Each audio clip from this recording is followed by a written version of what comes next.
I'm passionate about culture.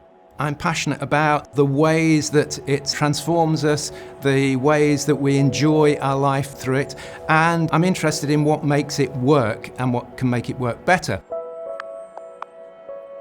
Hi, my name's Andy Pratt. I'm Professor of Cultural Economy.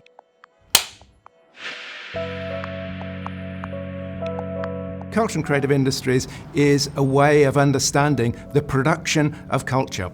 From fine art to computer games and everything in between, what goes on behind the scenes, what jobs, what activities are required to actually produce the images that we see on the screen, the music we hear, issues about their organisation and employment in them, as well as their economic impacts.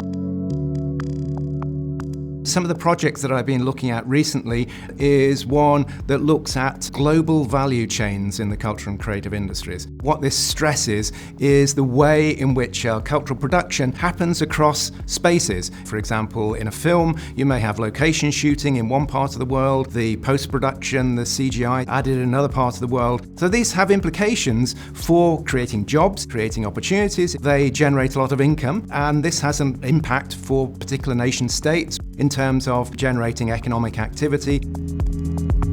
I work with UN organisations such as UNESCO, using the understanding that we have about how the cultural and creative industries operate, but also what their weaknesses are. These things all weave into one another, but it's been very interesting for me to use my academic work to link to policymakers in cities and nations around the world.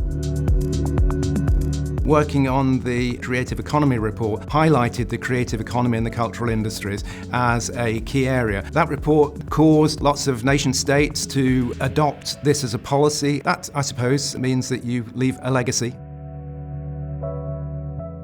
Research can have impact in a variety of ways. One of the ways is through the evaluation of policies and processes and activities.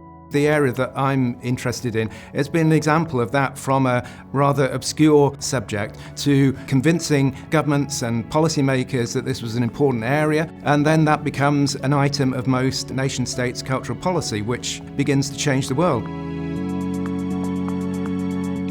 The people that work in the creative sector are those people that are dealing with managing the highest risk and most uncertainty, and they make a success out of it. How to deal with risk and uncertainty is something that people in most areas of the normal economy could learn a lot of lessons from.